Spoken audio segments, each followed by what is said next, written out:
FPL has given you a second chance. Watch to the end to see how you can make the best use of it.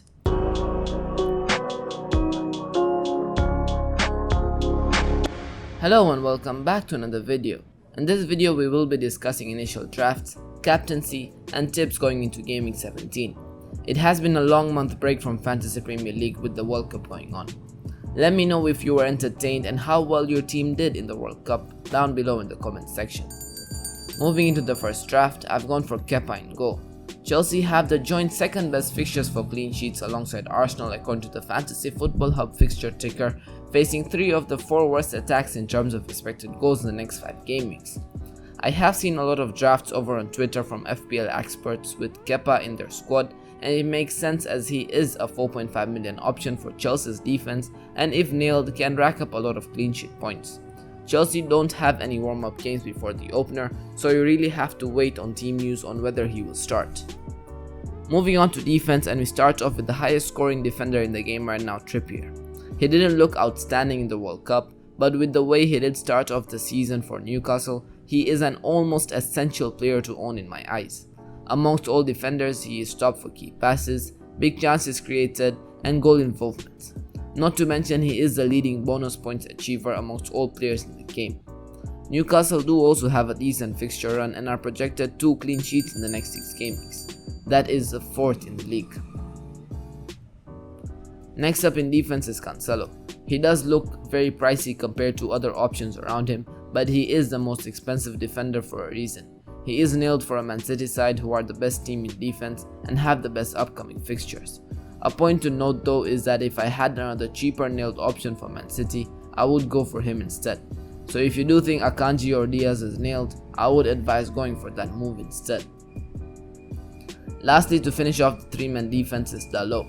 He has had an excellent start to the season and showed his form even in the World Cup.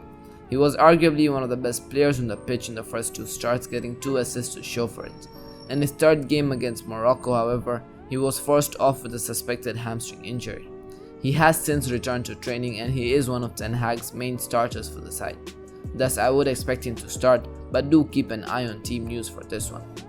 Man United have had a decent fixture run, facing 3 of the worst attacking teams in terms of expected goals in the next 3 games. A quite promising run of fixtures for the Portuguese right back. We now move on to midfield, and we have one of my best decisions I made at the start of the season, Martinelli. One of the most consistent point scorers for me, and he has had 77 points to show for it. He has had 9 goal involvements this season and has been involved in 11 big chances in that time. He did feature in a few games in the World Cup and did look sharp when he did so. Arsenal don't have the greatest upcoming fixtures, but we have seen their recent triumph even over much tougher opposition. Next up is Saka, a wonderful display in the World Cup after his well-deserved hype going into it. Like Martinelli, he has been outstanding for Arsenal this season, picking up 4 goals and 7 FPL assists in that time. He is well nailed too, and with Arsenal already out of the Carabao Cup, he will get enough rest before Gameweek 17 on Boxing Day. Rashford, another one who had a pretty impressive World Cup performance. He started off his scoring with pretty much his first touch against Iran and went on to score 2 more goals in the whole course of the tournament, with one of them being a stunning free kick. He had looked good in the Premier League prior to the World Cup, so hopefully he could continue exactly where he left off. 2 of his next 3 fixtures are against Forest and Wolves, who are both in the relegation zone currently. Lastly, to finish off the starting midfielders is Salah. His so-called poor season has him on 82 points currently, a league 3rd amongst all midfielders with 6 goals and 4 assists to his name. He is the highest projected point scorer amongst all players who don't have a double game week in the next 5 and a serious captaincy option in 3 of them. His lowest scoring season for Liverpool came in the 2019-2020 season, where he scored 19 goals. Based on that, he still has 13 goals to score to match his lowest ever scoring tally in a Liverpool shirt. Do you think he will be able to surpass that, or do you think this will be his lowest scoring season? Let me know in the comment section down below. Moving on to the forwards, we start off with the probably most missed player during this month period in all of football, Erling Haaland. He had a big rest after Norway failed to qualify for the World Cup. 21 goal involvement from his 28 big chance involvement speaks enough in itself on why you should be owning him in your Gameweek 17 team, and the whole season unless he gets injured. Next up, Darwin Nunez from Liverpool. a below par effort from Nunez and Uruguay after failing to qualify to the knockout stages. He did however score a couple in their 4-1 win over Milan on Friday. He has been involved in 18 big chances up to now, but only 7 direct goal involvements to show for it. They face City on Thursday, which will give us a good idea on how Liverpool are planning to set up for the Premier League.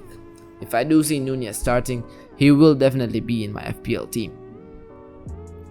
Lastly in my starting 11 is Mitrovic. He did look sharp in the World Cup, picking up 2 goals in the 3 group stage games. It was a bummer that we didn't get to see him for the knockout games, but that means he has plenty of time to rest to get back to club football on Boxing Day where they face Palace. Fulham do also have a double game week in Gameweek 19 where they will face Leicester and Chelsea, which may be a pretty high ceiling for the Serbian. On the bench I've gone for Ward in goal, Ben White, Andreas Pereira and Bueno. By now we should all know how good Danny Ward has been in FPL. 6 clean sheets in the last 8 games, has had a massive return on manager's total points, and he alone has been the difference between a couple 100,000 rank places. His fixtures do rotate quite well with Kepa, so hopefully we get on the right side of the decision in the next few game weeks. I've gone for a strong first bench option in Ben White. Arsenal have looked immense in defense this season, racking up the most clean sheets up to now. They also had the least expected goals conceded this season, even less than Man City. White has nailed himself as Arsenal's first choice right back currently, but with the lack of game time in the World Cup and Tomiyasu back to standards, we can just hope he can retain his game time for Arsenal.